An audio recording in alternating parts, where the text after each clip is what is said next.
हाँ, तो अपन ने देखा यहाँ कि किस प्रकार से जो विजय सिंह पथिक है वो इस आंदोलन से जुड़ जाते हैं। अब 1916 में विजय सिंह पथिक इस आंदोलन से जुड़ गए। जुड़ने के बाद में आगे और क्या कहानियां होती हैं देखते हैं जरा, ध्यान देंगे मेरी बात के ऊपर। जैसे ही विजय सिंह पथिक है वो इस आंदोलन से जुड़ जाते हैं। कब जुड़े? 1916। तो पहला प्रश्न अपन यहीं से बनाए कि विजय सिंह पथिक आंदोलन से कब जुड़ते हैं? तो आंदोलन से प्यारे मित्रों ये जुड़ते हैं कब? आंदोलन से जुड़ जाते हैं 1916 में। और जैसे ही 1916 में आंदोलन से जुड़ते हैं उसके बाद में इनका जो पहला कदम होता है ये होता है बिजोलिया में विद्या प्रचारिणी सभा। इस विद्या प्रचारिणी सभा की शाखा खोल देते हैं और ये अपने आप के अंदर एक राजनीतिक केंद्र बन जाता है और यहीं से अपन कहें समस्त प्रकार की जो गतिविधियां थी उनका यहां से संचालन होने लग जाता है। इसके बाद इनका कदम क्या होता है ध्यान दें। अब 1917 के अंदर याद रखेंगे एक ऊपरमाल पंच बोर्ड या फिर अपन कह सकते हैं किसान पंचायत बोर्ड। साथियों सीधा सीधा प्रश्न आता है कई दफा कि ऊपरमाल पंच बोर्ड की स्थापना कब की गई, या इसी का नया नाम मैं आपको बता रहा हूं किसान पंचायत बोर्ड। इसकी स्थापना की जाती है 1917 में। अब 1917 में कब की गई? तो प्यारे साथियों 1917 में इसकी स्थापना की जाती है हरियाली अमावस्या के दिन। हरियाली अमावस्या के दिन इसकी स्थापना की जाती है और इसका जो पंच बनाया जाता है ये मन्नाराम पटेल को बनाया जाता है। याद रखेंगे कि इसका पंच किसे बनाया जाता है? मन्नाराम पटेल को बनाया जाता है। ये भी बेरीसाल गांव का ही था। अब मन्नाराम पटेल को इसका क्या बना दिया गया? पंच बना दिया गया। ध्यान देंगे मेरी बात के ऊपर, यानी ऊपरमाल पंच बोर्ड का पटेल है। ये किसे पंच जो है, सरपंच जो है, मुखिया मान लो अपन यहां लिख दें सरपंच, ये किसे बनाया जाता है? मन्नाराम पटेल को बनाया जाता है।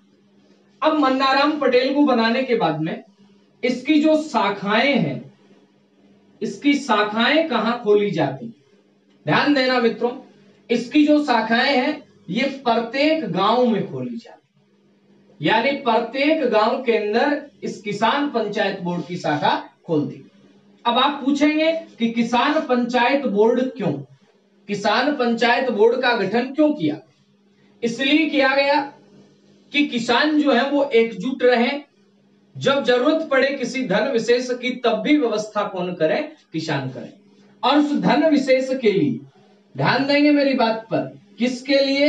धन के लिए इन्होंने क्या बना दिया? एक कोष का गठन किया और कोष का गठन करके इसमें निश्चित कर दिया कि जो किसान है वो प्रत्येक वर्ष है इसमें पैसा जमा करवाए। अपन यूं कह दें इस कोष का गठन स्वावलंबी बनने के लिए किया गया। हिसाब किसान जो है ये स्वावलंबी है, ये किसी से भीख नहीं मांगेंगे, ये किसी से पैसा नहीं लेंगे अपना आंदोलन चलाने के लिए, ये अपना आंदोलन स्वयं के पैसों से चलाएंगे। अब मेरे प्यारे मित्रों जैसे ही इस ऊपरमाल पंच बोर्ड का गठन होता है उसके बाद में यहां पे इसी दौरान इन विजय सिंह पथिक की मुलाकात है ये एक व्यक्ति से होती है। ध्यान देंगे मेरी बात के ऊपर, यानी इनकी मुलाकात एक व्यक्ति से होती है और वो व्यक्ति कौन थे? तो ध्यान देंगे इनकी मुलाकात जिस व्यक्ति से होती है वो व्यक्ति माणिक्यलाल वर्मा। माणिक्यलाल वर्मा है, ये खुद नौकरी किया करते थे, लेकिन जैसे ही विजय सिंह पथिक से मिलते हैं और देखते हैं कि विजय सिंह पथिक है ये बिना किसी स्वार्थ के किसानों के हित के अंदर इस आंदोलन को आगे ले जा रहे हैं, तो माणिक्यलाल वर्मा क्या करते हैं, नौकरी से इस्तीफा दे देते हैं। याद रखना मेरी बात कि माणिक्यलाल वर्मा नौकरी से इस्तीफा दे देते हैं, तो आपको ये बताना है ऐसा कथन किसने कहा था कि अगर मैं नौकरी करूंगा तो अंग्रेजों को यहां से बाहर कौन निकालेगा। ये भी किसी के व्यक्ति का कथन था। उनके पास नौकरी का ऑफर आता है, ये तो ऑलरेडी नौकरी कर रहे थे, उनके पास नौकरी का ऑफर आता है, तो वो कहते हैं कि अगर मैं नौकरी करूंगा तो अंग्रेजों को भारत से बाहर कौन निकालेगा। तो साथियों ध्यान दें, माणिक्यलाल वर्मा है, ये भी क्या हो जाते हैं, इस आंदोलन से जुड़ जाते हैं, आंदोलन से जुड़ जाते हैं, और आंदोलन से जुड़ने के बाद में ये भी इनके साथ कंधे से कंधा मिला के लग जाते हैं। मित्रों गौर करना मेरी बात के ऊपर। अब क्या होता है, अब होता है इसी समय ये जो सरकार थी ये एक युद्ध चंदा लेती थी, यानी किसानों से युद्ध चंदा लिया जा रहा था। आप कहेंगे कौन सा युद्ध, तो साथियों ध्यान देना, इस समय प्रथम विश्व युद्ध भी चल रहा था, और इस प्रथम विश्व युद्ध में ब्रिटेन की मदद के लिए चंदा लिया जा रहा था, और यह चंदा होता था प्रति हल 14 रुपए, यानी एक हल जो है उस एक हल के कितने रुपये, 14 रुपए। तो ध्यान देना, युद्ध चंदा जो प्रथम विश्व युद्ध के समय लिया जा रहा था, ये प्रति हल कितने रुपए लिया जा रहा था, 14 रुपए। प्रति हल कितने रुपये, 14 रुपए। अब किसानों ने क्या किया, किसानों ने विरोध किया, और जैसे ही प्यारे मित्रों किसान विरोध करते हैं, किसानों ने विरोध क्यों किया, क्योंकि किसान ये चंदा नहीं देंगे, क्योंकि इनको पीछे से विजय सिंह पथिक वगैरह है, माणिक्यलाल वर्मा वगैरह है, इन्होंने हौसला दिया कि आपको चंदा वगैरह, लाग बाग वगैरह, बेगार वगैरह नहीं दे। चलो कोई बात नहीं, विरोध कर लेंगे। अब ये बात राष्ट्रीय स्तर पर कैसे पहुंचे, भाई ये बात है ये बिजोलिया तक ही सीमित थी, अब ये बात राष्ट्रीय स्तर तक कैसे पहुंचे, तो प्यारे साथियों गौर कर, प्रश्न बनेगा कि इस मुद्दे को राष्ट्रीय स्तर पर लाने के लिए, राष्ट्रीय स्तर पर लाने के लिए क्या किया जाता है, प्रयास। और इस प्रयास की श्रृंखला में कुछ एक मैं यहां पत्रों के नाम बताऊंगा, उन पत्रों के माध्यम से इसे क्या किया जाता है, राष्ट्रीय स्तर पर सामने लाया जाता है। विजय सिंह पथिक हैं, ये कानपुर के एक विद्यार्थी से मिलते हैं, गणेश शंकर विद्यार्थी जिनका नाम था, उनके यहां से एक समाचार पत्र प्रकाशित होता था जिसका नाम था प्रताप। और जैसे ही ये मिलते हैं, किसानों की तरफ से उनको राखी भेंट की जाती है गणेश शंकर विद्यार्थी को, और उनको किसानों का सारा मुद्दा बताया जाता है कि इस प्रकार से किसान है, अब वो ठिकाने के विरुद्ध, जागीर के विरुद्ध आंदोलन कर रहे हैं, और हम चाहते हैं कि यह आंदोलन है, यह आंदोलन इसकी गूंज पूरे भारत में सुनाई दे। तो प्यारे मित्रों, उस समय गणेश शंकर विद्यार्थी कानपुर से एक समाचार पत्र प्रकाशित किया करते थे, और समाचार पत्र का नाम था प्रताप। समाचार पत्र का नाम क्या था, प्रताप। प्रकाशित कहां से होता था, कानपुर से। प्रकाशित होता था कानपुर से, और प्रकाशित करने वाले कौन थे, गणेश शंकर विद्यार्थी।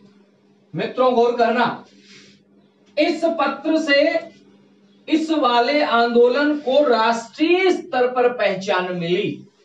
सीधा प्रश्न आएगा कि राष्ट्रीय स्तर पर पहचान दिलाने के लिए कौन से समाचार पत्र से संपर्क साधा जाता है, प्रताप से। प्रताप कहां से प्रकाशित होता था, कानपुर से। कौन प्रकाशित करता था, गणेश शंकर विद्यार्थी। और गणेश शंकर विद्यार्थी जी ने इस बिजोलिया किसान आंदोलन का एक स्थायी स्तंभ, जैसे अपन पत्रिका भास्कर पढ़ते हैं उसके अंदर एक स्थायी स्तंभ आता है, उसी प्रकार से इन्होंने एक स्थायी कॉलम शुरू कर दिया बिजोलिया किसान आंदोलन के नाम से। किसान भी खुश, क्योंकि उनकी बात पूरे भारत के अंदर पहुंच रही थी। उसके बाद में और कौन से थे, ध्यान दें। एक था अभ्युदय नाम का,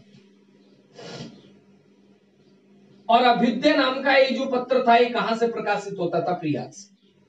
एक था प्यारे मित्रों भारत मित्र, और भारत मित्र कहां से प्रकाशित होता था, कलकत्ता से।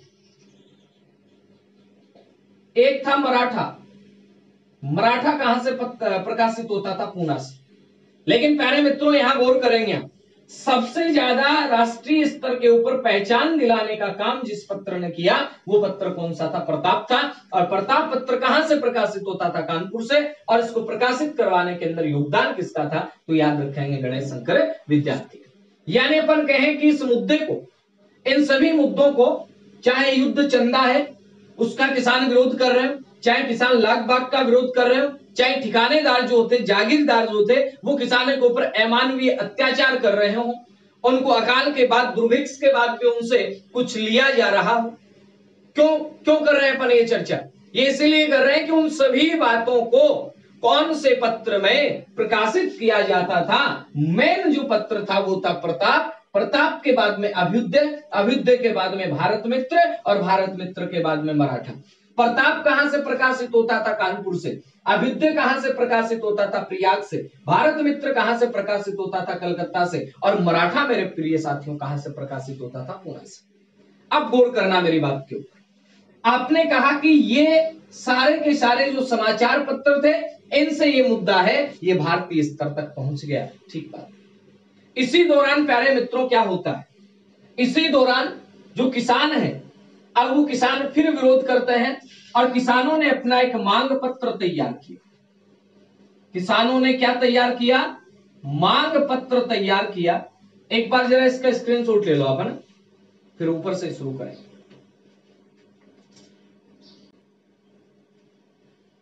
हाँ, तो मिटा दो इसको, मैं ले लिया स्क्रीनशॉट आपने, ठीक है।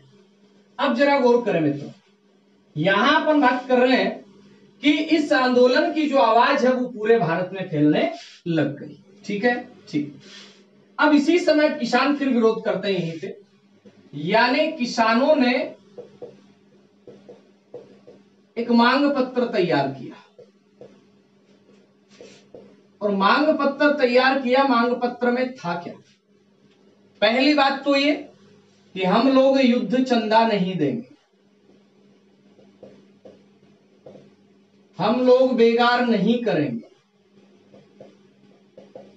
ये सारी मांगे दी। और साथ के अंदर किसानों ने कौन सा रास्ता अपनाया? सत्याग्रह का रास्ता अपनाया। जब सरकारें देखने लगी कि किसान अब सत्याग्रह करने लगते हैं, किसानों ने सत्याग्रह का रास्ता अपना लिया है, तो मेरे प्यारे मित्रों, एक व्यक्ति थे जिनका नाम था नारायण जी पटेल। क्या नाम था? नारायण जी पटेल।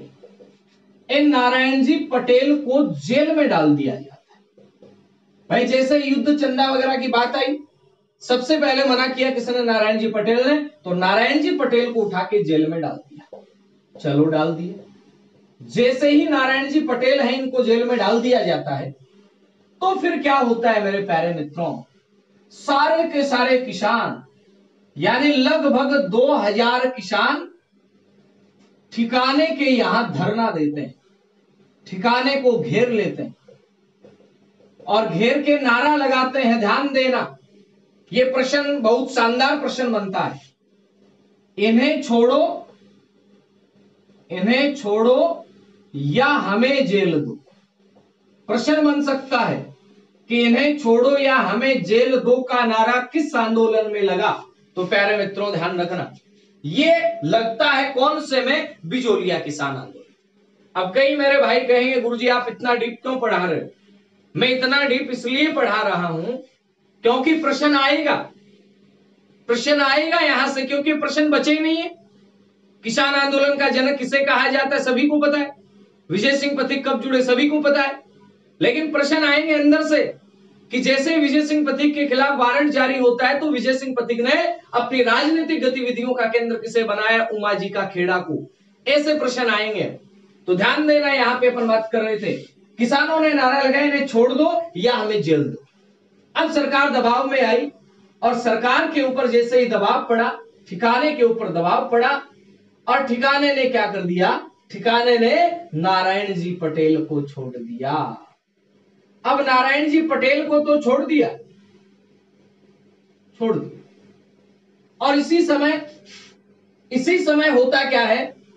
फिर ठिकाने के द्वारा एक बार के लिए तो इनको छोड़ दिया जाता है, लेकिन फिर से मेरे प्यारे साथियों, वो ही अमानवीय अत्याचार, वो ही अमानवीय अत्याचार ठिकाने के द्वारा किया जाता है किसानों के ऊपर। और इसी समय फिर माणिक्य लाल वर्मा एवं साधु सीताराम दास को कहां भेज दिया जाता है? जेल भेज दिया, जेल भेज दिया। लेकिन विजय सिंह पथिक जो थे, विजय सिंह पथिक इस समय उमाजी के खेड़े में रह रहे थे। अब आप कहेंगे यहां क्यों रह रहे थे, बिजोलिया को छोड़ के वहां क्यों गए?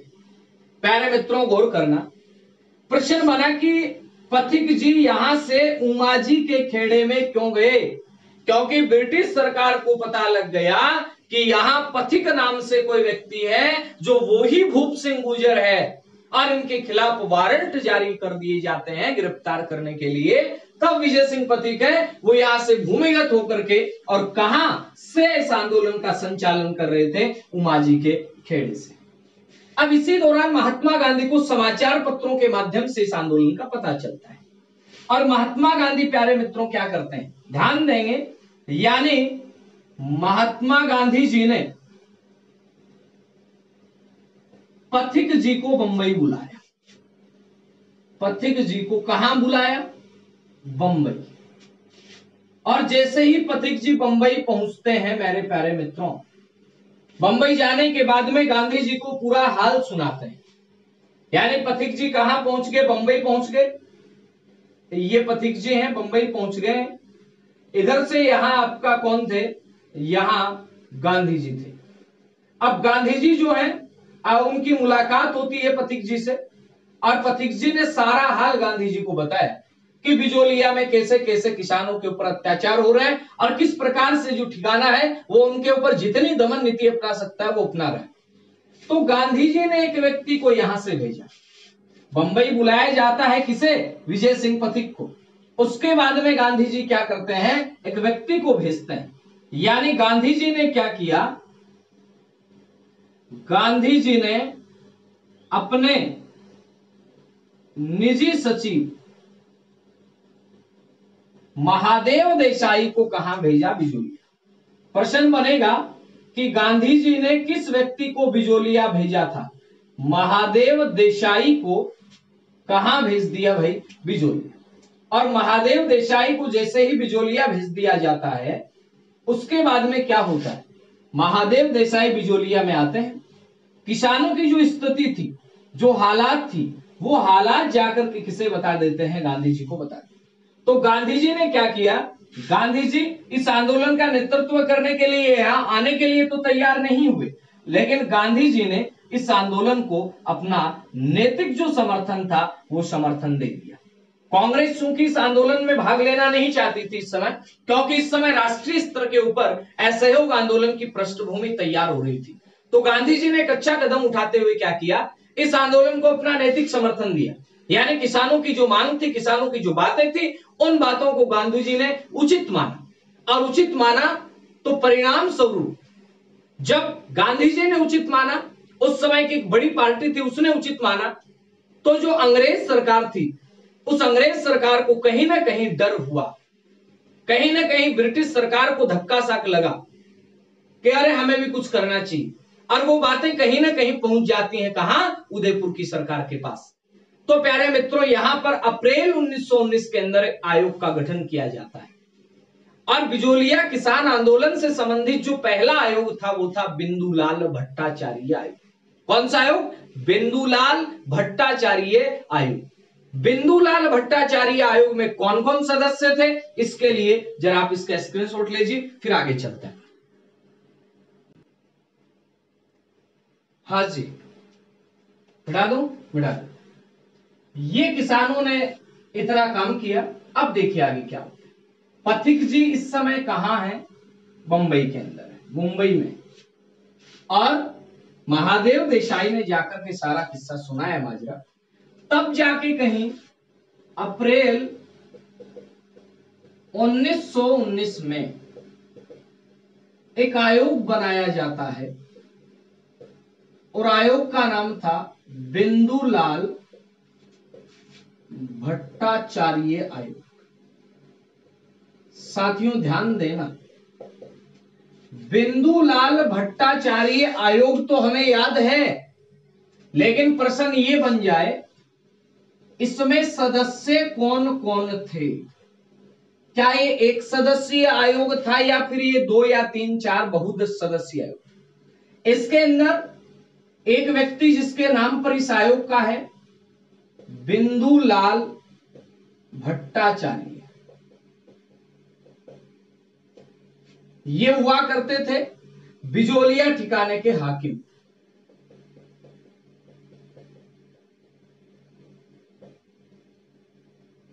हाकिम सीधा ही लिख दूं मैं, हाकिम थे, ठीक है जी। उसके बाद में इसमें कौन था, इसमें सेकंड नंबर पे जो व्यक्ति था अफजल अली, जो न्यायाधीश थे। उसके बाद में तीसरा व्यक्ति कौन था जी, अमर सिंह, जो मुंसरिम थे। कुल मिला के 3 व्यक्तियों का यह आयोग है, बिंदुलाल भट्टाचार्य आयोग। ये आयोग कहां आता है, बिजोलिया। आ गया। जैसे ही प्यारे साथियों ये आयोग बिजोलिया आता है, किसानों ने एक बात कही, किसानों ने पहली बात यही कही, किसानों की प्रथम मांग कि जब हमारे किसान नेताओं को जेल से रिहा करोगे तब ही हम यहां आपकी बातों को सुने। यानी किसानों की पहली मांग क्या रही, किसानों की पहली मांग रही जेल से नेताओं की रिहाई। और इस मांग को ये आयोग क्या कर लेता है, स्वीकार कर लेता है कि ठीक है भाई, आपके जितने भी हैं उनको जेल से छोड़ देंगे। अब जेल से तो छोड़ दिया जाता है उनको, किनको, माणिक्यलाल वर्मा थे इस समय, और साथ के अंदर साधु सीताराम दास थे, मुख्य रूप से 2 ही थे।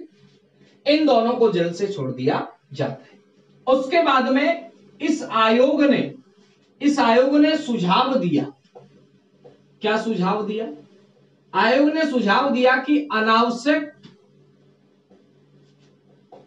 लाग बाग खत्म की जाए, अनावश्यक लाग बाग खत्म की जाए और साथ के अंदर बेगार नहीं ली जाए, नहीं ली जाए। चलो कोई बात नहीं, इन्होंने सुझाव दिया, लेकिन सुझाव को मानने की जिम्मेवारी किसकी थी, ठिकाने की। ठिकाने ने और ना ही उदयपुर की सरकार ने, ठिकाने ने और ना ही उदयपुर की सरकार ने कोई कार्यवाही नहीं की, कोई भी कार्यवाही नहीं की। जब कोई भी कार्यवाही नहीं की तो स्वाभाविक बात है किसान वापस से क्या करेंगे, विरोध ही करेंगे। अब इसी दौरान प्यारे मित्रों क्या होता है, यहां तो इस आयोग का ये मामला रहा तैयार। बिंदुलाल भट्टाचार्य आयोग कब बना, अप्रैल 1919 में। इसमें कितने मेंबर थे, 3।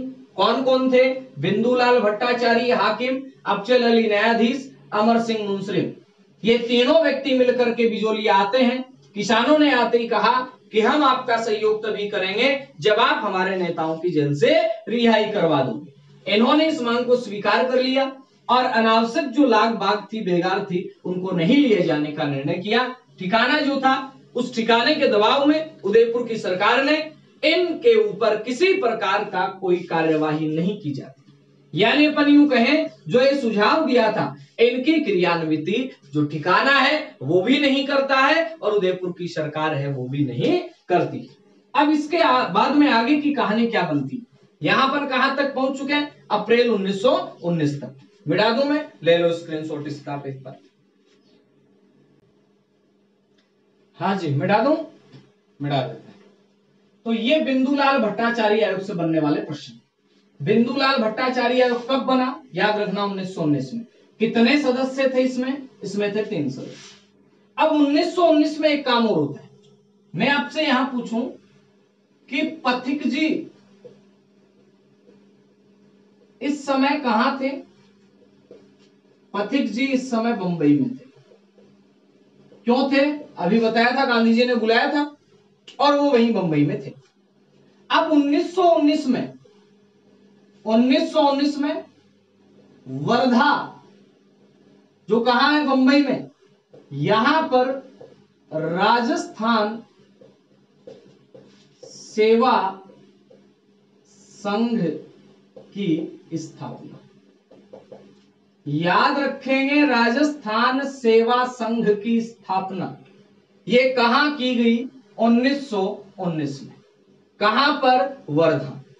और मेरे प्यारे मित्रों, यहीं से एक पत्र निकालना शुरू कर दिया और पत्र का नाम था राजस्थान केसरी।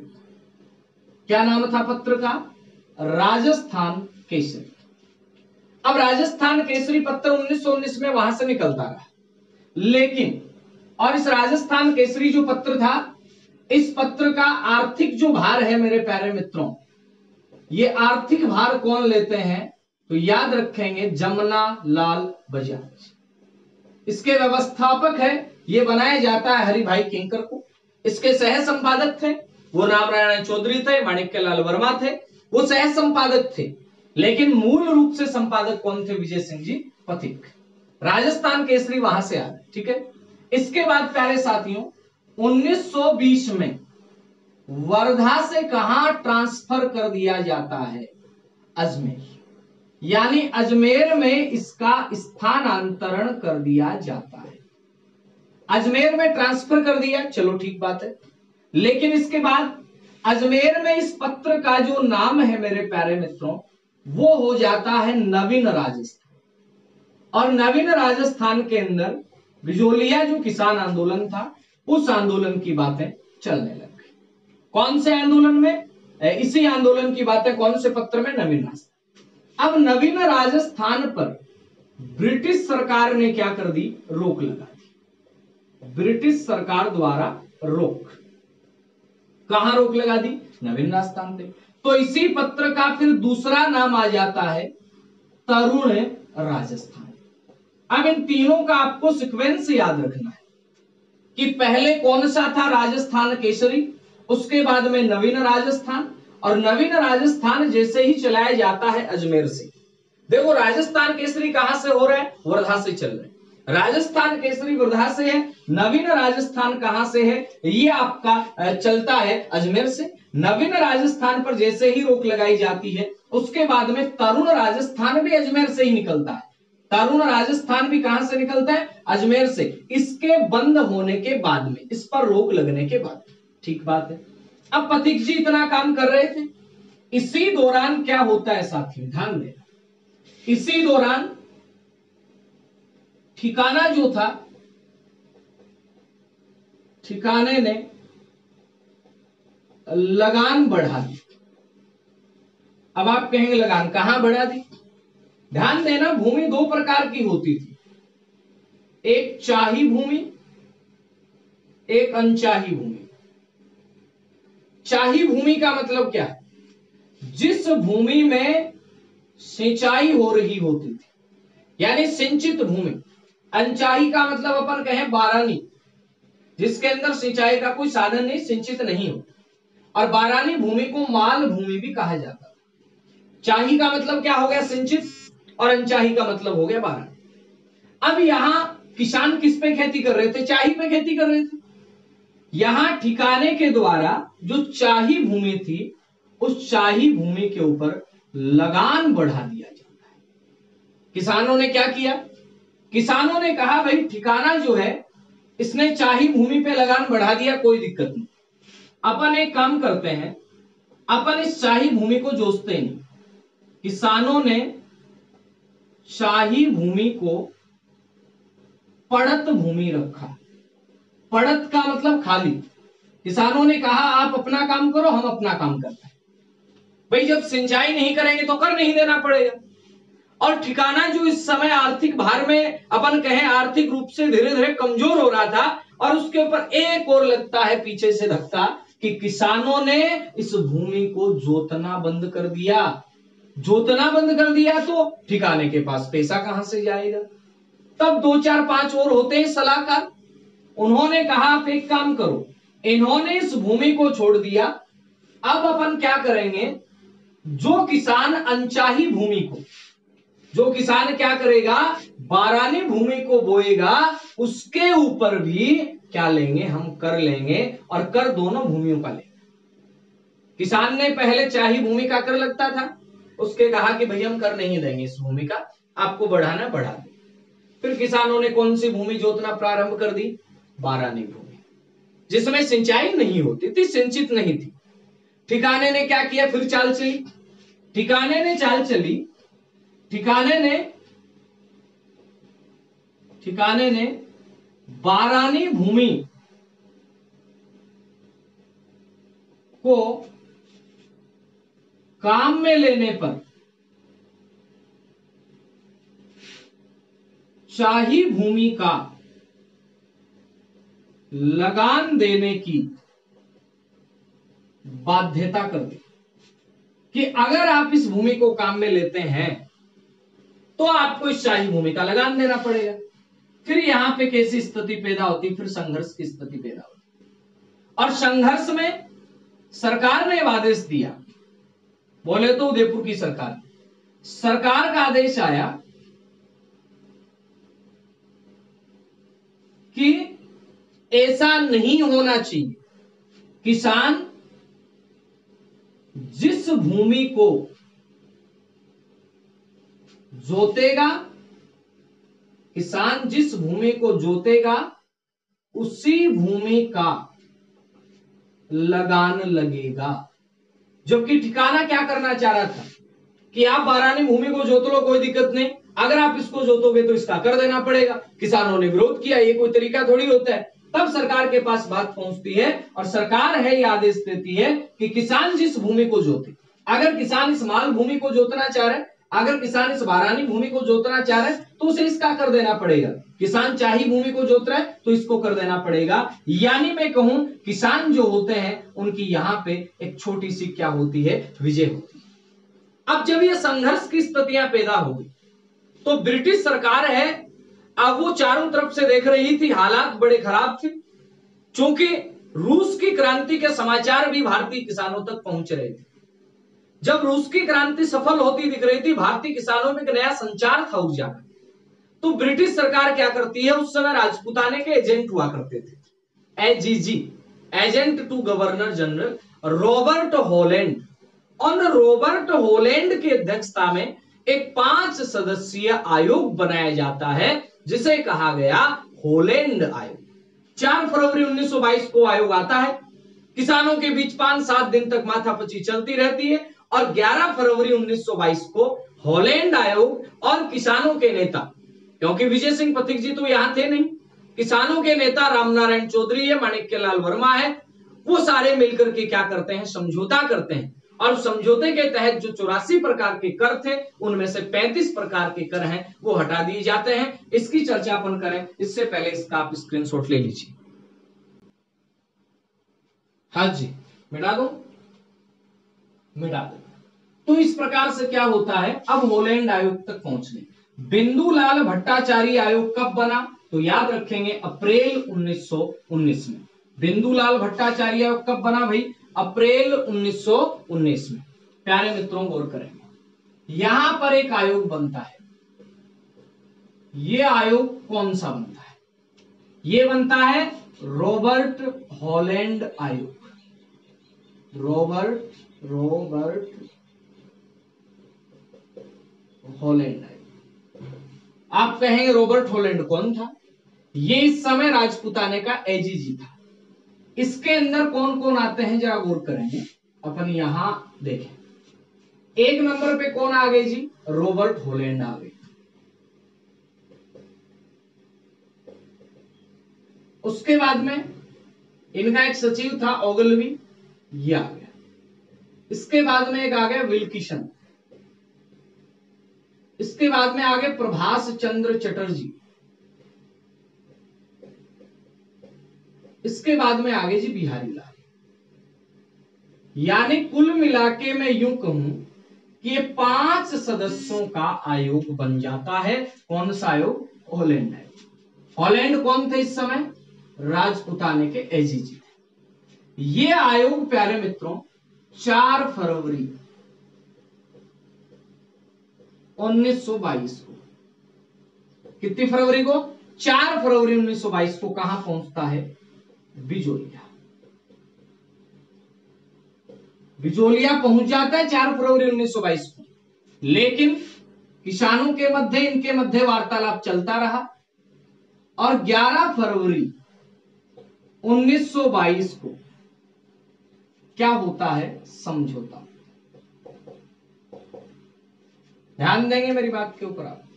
यहां पे 2 गुट थे, एक था आयोग और एक थे किसान। किसानों की तरफ से कौन कौन व्यक्ति शामिल हुए थे? राम नारायण चौधरी, माणिक्यलाल वर्मा, नारायण पटेल। राम नारायण चौधरी, माणिक्यलाल वर्मा, नारायण पटेल। याद रखना मुख्य 3 व्यक्ति थे, और भी पंच वगैरह थे। इधर से कौन? आयोग। क्या हुआ? समझौता। और समझौते में आयोग ने कहा, ठिकाने को मनाया। भाई आयोग तो था ही, साथ में इधर ठिकाना था, और ठिकाने को मनाया जाता है और कहा जाता है 84 जो कर थे, 84 प्रकार के कर थे, कर में से 35 कर हटा दिए जाते हैं। कितने कर हटा दिए गए? 35 कर। कितने करों में से? 84 प्रकार के करों में से कितने कर हटा दिए जाते हैं? 35 कर। दूसरी बात, जो किसान पंचायतें थी, किसान पंचायतों को मान्यता। 84 प्रकार के करों में से 35 कर हटा दी, किसान पंचायतों को मान्यता दे दी। और एक बात और कही कि शिक्षा व स्वास्थ्य पर ठिकाना कुछ राशि खर्च करेगा।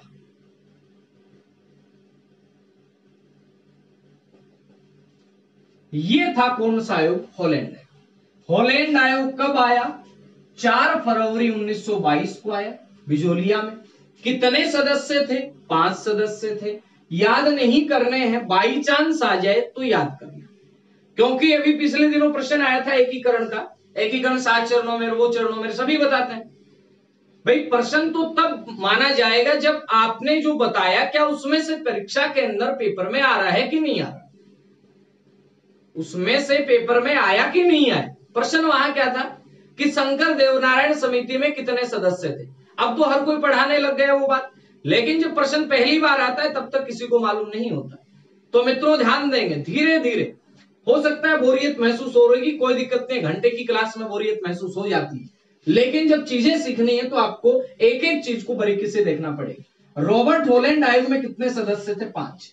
फरवरी 1922 में आयोग आता है, और आयोग के साथ मुलाकात कब होती? 11 फरवरी 1922। क्या बातें की जाती हैं? 84 प्रकार के कर में से 35 हटा दी जाते हैं, अनावश्यक जितनी भी लाग बात थी वो हटा दी जाती है। किसान पंचायतों को मान्यता, शिक्षा व स्वास्थ्य पर ठिकाने द्वारा कुछ राशि खर्च कर ली। और ये बातें कब की थी? 1922 की। कब की थी? 1922 की थी। हाँ जी, बिठा दूं? थोड़ी सी चर्चा हो रहा है ना, ये कर ही लेते हैं, फिर तीसरा चरण है वो अलग से पढ़ेंगे। ध्यान देंगे मित्रों यहां पे आप बात का। अब 1922 की बातें थी, 1922 में कौन सा आयोग बन गया? हॉलैंड आयोग बन गया। अब जैसे ही हॉलैंड आयोग बना, अपन कहें ठिकाना जो था, ठिकाने की निरंकुशता जो थी, उस निरंकुशता पर कुछ समय के लिए क्या लगा? अंकुश लगा। हालांकि किसानों ने इस हॉलैंड आयोग से एक बात और कही थी कि यहां कामदार है हीरालाल तेज सिंह, उनको भी हटा दिया जाए, उनको भी हटा दिया जाए। तो साथियों और करें, अंकुश तो लगा, लेकिन इस समझौते का पालन ठिकाना नहीं करता है, समझौते का पालन ठिकाना नहीं करता है। और इसी समय प्यारे मित्रों 1923 ईस्वी में पथिक जी को जेल में डाल दिया गया। ध्यान रखना है यहां मेरी बात को। 1923 में पथिक जी को जेल में डाल दिया गया और 1923 से लेके अप्रैल 1927 याद कर लो सीधा, 1927 तक पथिक जी कहां रहते हैं? जेल में रहते हैं। अब 1923 में पथिक जी चले गए जेल में। उसके बाद 1923 से लेके 1926 तक का काल, ये काल किसानों की दृष्टि से बड़ा ही कठिन काल रहा। कठिन काल क्यों रहा? क्योंकि इसी समय तो पड़ गया अकाल बिजोलिया, इसी समय ठिकाने ने फिर बढ़ा दी लाख बाग, यानी यहां का जो किसान था वो किसान परेशान था। इसी समय इसी पीरियड के अंदर जो साधु सीताराम दास थे, साधु सीताराम दास, ये भी कहां चले गए? ग्वालियर। किस काम के लिए? अपने खादी के काम के लिए, ये भी ग्वालियर चले गए। अब यहां ठिकाने ने बहुत ज्यादा अत्याचार की और 1926 तक का काल कठिन काल रहा। एकमात्र नेतृत्व करने वाला माणिक्यलाल वर्मा बचा। मार्च 1927 एक आयोग जिसे अपन कहते हैं ट्रेंच आयोग, ट्रेंच आयोग का क्या किया गया? गठन किया गया।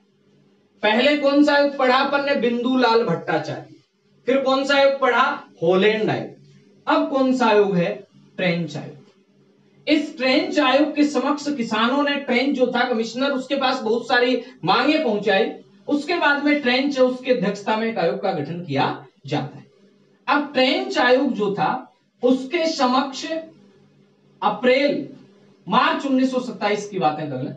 मार्च 1927 में ये जो आयोग था, इस आयोग ने यहां आके चर्चा की। इधर से किसान, इधर से आयोग। किसानों की तरफ से राम नारायण चौधरी और आयोग था वो था ही। यहां पे बातचीत होती है और बातचीत होती है, यहां एक सुझाव सामने आता है। सुझाव सामने ये आया क्या कि किसान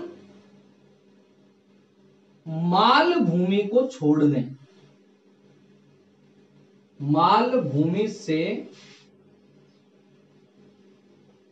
इस्तीफा दे दें। ठीक है, यानी यहां पे सुझाव आता है कि किसान है ये इस माल भूमि को छोड़ दें, इस्तीफा दे दें। लेकिन रामनारायण चौधरी और माणिक्यलाल वर्मा ये निर्णय नहीं करते। इस निर्णय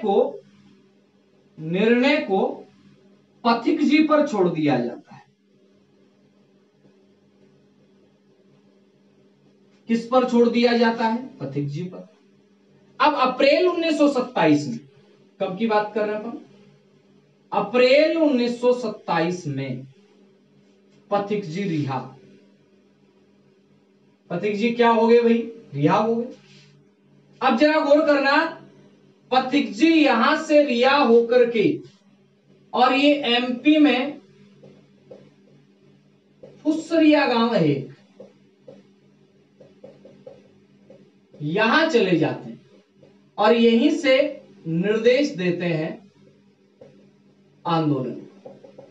प्रश्न बनेगा, पथिक जी जेल से रिहा होने के बाद क्या बिजोलिया क्षेत्र में रहे? नहीं, क्योंकि सरकार ने इनको यहां से पाबंद कर दिया कि आप बिजोलिया में नहीं रह सकते। नहीं रह सकते तो पथिक जी हैं वो कहां चले जाते हैं? फुसरिया गांव चले जाते हैं। और फुसरिया गांव में इनके निर्देश पर फिर ये विचार विमर्श करते हैं और इनको ये भरोसा था कि जैसे सारे किसान थे, किसानों में भी गुट तो रहते हैं। किसानों ने ये एक अपन कहें तैयार किया मामला कि हम लोग इस माल भूमि को छोड़ दें, हम लोग छोड़ देंगे तो कोई दूसरा व्यक्ति लेगा नहीं, और लेगा नहीं तो सरकार को मजबूरन हमारे से जो कर लगाया जा रहा है, जो लगान बढ़ाई जा रही है, वो लगान कम करनी पड़ेगी। भाई जैसे ये भूमि है, ये एक भूमि है कोई भी, इसके ऊपर 50 किसान खेती कर रहे हैं, ठीक है, समझना मेरी बात को। ये भूमि है, इसके ऊपर 50 किसान खेती कर रहे हैं। अब 50 किसान खेती कर रहे हैं और किसान जब इस भूमि को छोड़कर चले जाए तो इस भूमि से मिलने वाला लगान नहीं मिलेगा। लेकिन 50 में से ही 5, 7, 10 अगर मान लो निकम्मे निकल जाए जो पंचायत की बात नहीं माने, ये 40 तो चले गए, लेकिन 10 लोगों ने फिर उसी भूमि को खरीद लिया, और खरीदने का मतलब वो दांव पड़ गया उल्टा। ध्यान देना यहां पे। पथिक जी रिहा हो गए, फुसरिया गांव से निर्देश दे रहे। अब पथिक जी ने निर्णय लिया, पथिक जी ने कहा कि किसान जो लोग हैं माल भूमि को, कौन सी भूमि को, माल भूमि को छोड़ दिया जाए।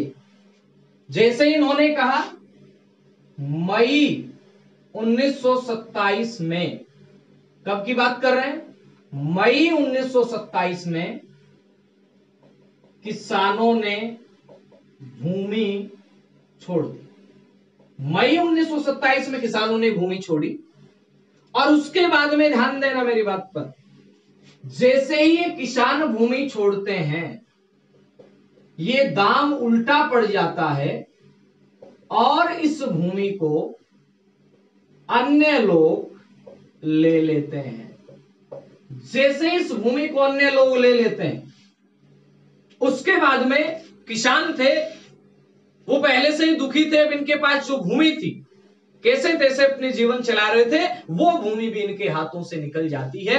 क्यों? क्योंकि इन्होंने तो उस भूमि को छोड़ दिया, इन्होंने तो इस भूमि से क्या कर दिया, इस्तीफा दे दिया। अब देखना साथियों क्या होता है, इन्होंने इस भूमि से इस्तीफा दिया, दूसरे किसान और महाजन वो आकर के इस भूमि को खरीद लेते हैं। अब किसानों के पास क्या बचा, कुछ नहीं बचा।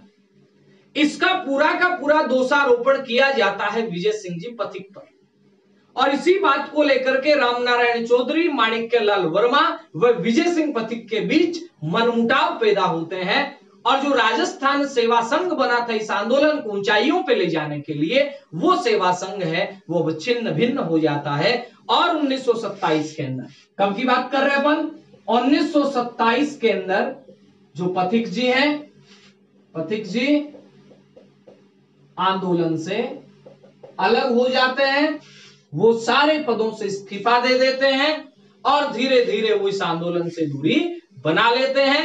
अब आंदोलन की कमान हाथ में आती है रामनारायण चौधरी, जमुनालाल बजाज, माणिक्यलाल वर्मा। ये तीसरा चरण थोड़ा सा और बच गया, बहुत ज्यादा लंबी होगी आज की क्लास, ये अपन कल की क्लास में देखेंगे। क्लास अच्छी लगी, धीरे धीरे, यानी यहां शॉर्टकट कुछ नहीं है, डिटेल से पढ़ना है हिस्ट्री को, तो अपन धीरे धीरे ही चलेंगे, ठीक है। जितने लोगों को फायदा हो उतने को तो सही, ठीक है। बाकी मिलते हैं अपन कल की क्लास में नए वीडियो के साथ, नए जोश के साथ, नए नॉलेज के साथ। जय हिंद, जय भारत।